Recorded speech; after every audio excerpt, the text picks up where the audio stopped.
दोस्तों नमस्कार, मैं संजय मग्गू और मौजूद हैं देश रोजाना के डिजिटल मीडिया मंच पर। हरियाणा विधानसभा का आज जो बजट सत्र चल रहा है उसकी 10वीं बैठक थी।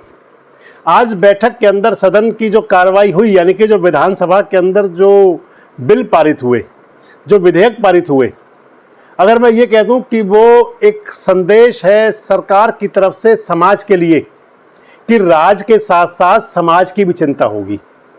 अगर मैं ये कह दूं कि ये सरकार का संदेश है आम जन के लिए कि आम आदमी से जुड़ी हुई जो बातें हैं, सनातन संस्कृति से जुड़ी हुई जो बातें हैं, या किसी भी प्रकार से किसी व्यक्ति के जीवन को प्रभावित करने वाले जो विषय हैं, सरकार उनको लेकर के बड़ी चिंतित है। सरकार उनको लेकर के पूरी तरह से जागरूक है और उन पर कठोर और दृढ़ फैसले होंगे।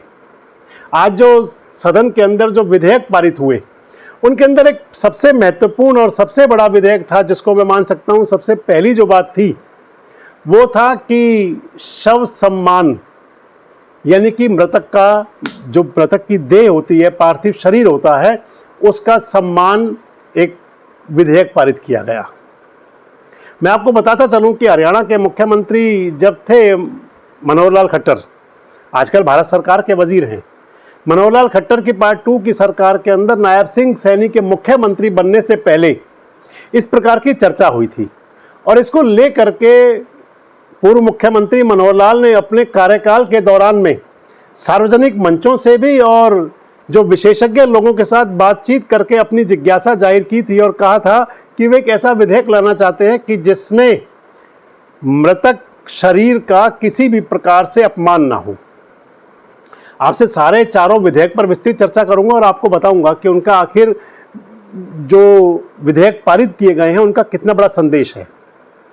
मैं आपको बता रहा था कि पूर्व मुख्यमंत्री मनोहर लाल ने उस दौरान अपने जो उनका कार्यकाल का जो पार्ट 2 का था, जिसमें ये विधेयक लाने की योजना बन गई थी, इसका खाका तैयार हो गया था, उसको लेकर के पूर्व मुख्यमंत्री मनोहर लाल ने अपने कई लोगों के साथ चर्चा की थी। दरअसल देखें तो सनातन संस्कृति के अंदर जो 16 संस्कार कहे गए हैं, उसके अंदर अंतिम संस्कार को एक बहुत बड़ा संस्कार माना गया है। अंतिम संस्कार का मतलब हुआ करता है कि पार्थिव शरीर का विधिवत अंतिम संस्कार किया जाना। पार्थिव शरीर का विधिवत, क्योंकि सनातन परंपरा में कहा गया है कि जो मानव शरीर है ये 5 तत्वों से बना हुआ शरीर है। धरती, जल, थल, आयु, वायु, आकाश, उसी के अंदर सभी को वापस मिला देना, इसको माना गया अंतिम संस्कार। और ज़रूरी यूँ था कि आप पिछले समय से देखते हो, या भी आज 2 दिन से पहले की घटना में आपको पलवल जिले का उल्लेख कर रहा हूँ। बागपुर एक गांव है खादर क्षेत्र का, उस गांव के समीप राजूपुर गांव के एक युवक ने सुसाइड कर लिया और कारण उसके रहे कि एक पुलिसकर्मी द्वारा जिस युवक ने सुसाइड किया उस पर जो थाने में ले जाकर के मारपीट और उसके साथ में बदतमीजी की बात सामने आई थी, शिकायत दी गई थी पुलिस को। मामले को लेकर के ग्रामीणों ने उस शव को सड़क पर रख करके प्रदर्शन किया। मैं उस घटना से इस बात को नहीं जोड़ रहा हूं, मैं आपको बताना चाह रहा हूं उदाहरण के साथ में। यानी कि जब किसी व्यक्ति की मृत्यु हो जाती है तो फिर उनके परिवार के लोग, समाज के लोग, गांव के लोग, मोहल्ले के लोग, जाति के लोग, बिरादरी के लोग, कई बार जब ऐसा लगता है कि न्याय नहीं हो रहा या लगता है कि पुलिस पर प्रेशर बनाना है, तो फिर शव को सड़क पर रख करके प्रदर्शन किया जाता है। कई बार तो ऐसे ऐसे मौके आए कि जब शव 3-3 दिन तक, 4-4 दिन तक अंतिम संस्कार नहीं हुआ। आप एक नमूना इसके अंदर एक और भी है, हरियाणा के महेंद्रगढ़ का एक युवक का जिसने सुसाइड किया और युवक का अंतिम संस्कार हाई कोर्ट के दखल के बाद लगभग 1 महीने बाद हुआ। उस मामले में जो मृतक के परिवार ने पॉलिटिकल एंगल जोड़ा हुआ था। काफ़ी दिनों तक वो सड़क पर रख के बैठे रहे शव को, बाद में मोर्चरी में रखा रहा। ऐसे कई मौके आते रहे और इसको लेकर के पूर्व मुख्यमंत्री मनोहर लाल ने कहा था कि शव का सम्मान होना चाहिए। जिस प्रकार जीवन जीने का जो अधिकार है, जीवन जीने के जो नियम हैं, उसी प्रकार से मृत्यु के उपरांत भी जो नियम है उनका पालन होना चाहिए। और इसी को लेकर के एक विधेयक बनाया गया, एक एजेंडा बना, प्रारूप बना और वो प्रारूप आज विधानसभा के अंदर पारित हो गया। यानी कि अब हरियाणा के अंदर शव को आप सड़क पर रख करके प्रदर्शन नहीं कर सकते। मृत देह का, पार्थिव शरीर का आप अपमान नहीं कर सकते। अगर आपको किसी भी प्रकार की सहायता की ज़रूरत है, आपको लगता है न्याय नहीं हो रहा, तो उसके लिए फिर रास्ते और हैं, आप उसी रास्ते पर चल करके अपनी मांग उठा सकते हैं। लेकिन मृतक शरीर का आप अपमान नहीं कर सकते, जिसको अपमान माना गया है, यानी कि पार्थिव देह का विधिवत अंतिम संस्कार किया जाना लाजिम है। ये एक प्रकार का संदेश है। और इसके साथ ये भी रखा गया कि जो इस विधेयक के तहत अगर कोई दोषी पाया जाएगा तो उसको 3 साल तक की सजा भी है। एक ये महत्वपूर्ण विधेयक पारित हुआ विधानसभा के अंदर, जिसकी मैं मानता हूँ कि हालांकि विधानसभा के अंदर बहुमत से पास हुआ और इस विधेयक की मृतक शव जो सम्मान का विधेयक लाया गया, इसकी समाज के हर वर्ग को तायीद करनी चाहिए, तारीफ करनी चाहिए और प्रशंसा करनी चाहिए, इसका समर्थन करना चाहिए। क्योंकि सनातन संस्कृति के हिसाब से पार्थिव देह का सम्मान जरूरी है, अंतिम संस्कार विधि विधान से होना चाहिए। एक विधेयक ये पारित हुआ। दूसरा विधेयक विधानसभा के अंदर आज एक और पारित हुआ। दूसरा विधेयक है सट्टा जुआ। आप देखें तो सट्टे और जुए ने कई परिवारों को बर्बाद कर दिया। सट्टा और जुआ न खिलाने वाले का न खेलने वाले का किसी का सगा नहीं हुआ करता। और हमारी तो संस्कृति के अंदर बाकायदा इसके उदाहरण दिए जाते रहे हैं। उदाहरण है बहुत बड़ा, महाभारत का होना एक सट्टे का, जुए का खेल ही था, जिसके अंदर की सब कुछ भूल गए थे पांडव और द्रौपदी तक को दांव पर लगा दिया था। और परिणति ये हुई थी कि महासंग्राम हुआ था, महाभारत जैसा युद्ध हुआ था। तो यानी कि जुए और सट्टे को किसी प्रकार से समाज के लिए ठीक नहीं माना जाता, लेकिन इसके बावजूद ये बुराई बड़ी तेजी से पनप रही थी।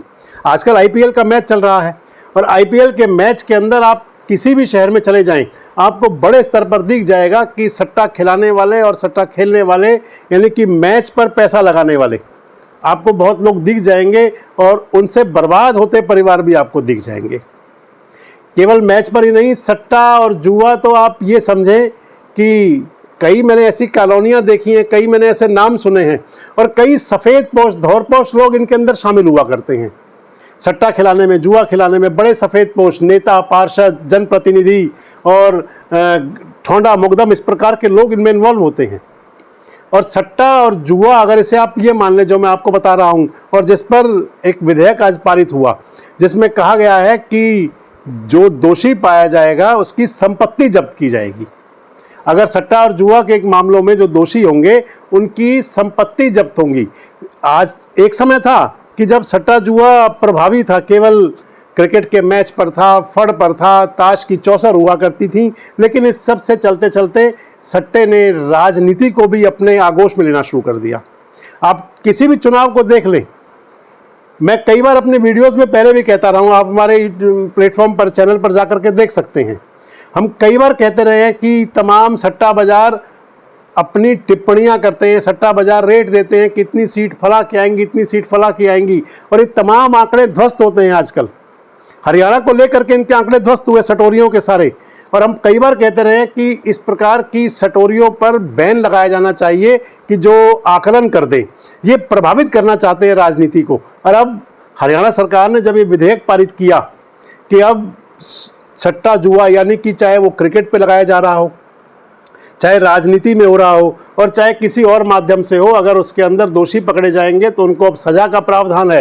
पहले 50-100 रुपये जुर्माना हुआ करता था, जुर्माना भर करके वो बाहर आ जाते थे और सट्टे का खेल फिर शुरू हो जाता था।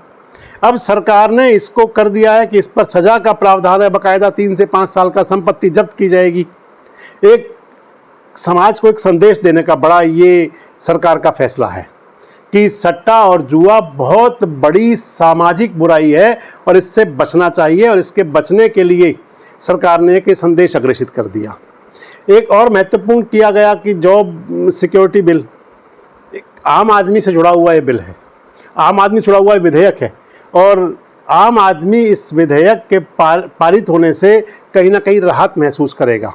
इस प्रकार के विधेयक आज विधानसभा के अंदर पारित हुए जो ये संदेश देने में कामयाब होते हैं, जो मैं आपको बता रहा था कि सरकार का ये स्पष्ट संदेश है कि राज भी और समाज भी दोनों साथ चलेंगे, यानी कि सामाजिक ताने बाने को भी मजबूत किया जाएगा और राज तो बेहतर चलाया ही जाना चाहिए। आप कितना सहमत हैं हमारी इन बातों से? क्या सरकार का जो शव सम्मान विधेयक है, क्या ये सनातन संस्कृति को और अधिक मजबूत नहीं करेगा? क्या आपको नहीं लगता कि सट्टाबाजी और जुआबाजी पर जिस प्रकार के फैसले लिए गए हैं, इससे भी और कठोर फैसले होंगे तो क्या उनका समाज में संदेश नहीं जाएगा? कमेंट बॉक्स में जरूर बताएं। जुड़े रहें हमारे साथ, देखते रहें देश रोजाना। हमारे साथ जुड़े रहने के लिए सब्सक्राइब करें देश रोजाना के YouTube चैनल को और नई वीडियो की नोटिफिकेशन पाने के लिए बेल आइकन जरूर दबाएं। अगर आप ये वीडियो फेसबुक या इंस्टाग्राम पर देख रहे हैं तो पेज को लाइक और फॉलो जरूर करें और ज्यादा से ज्यादा शेयर करें।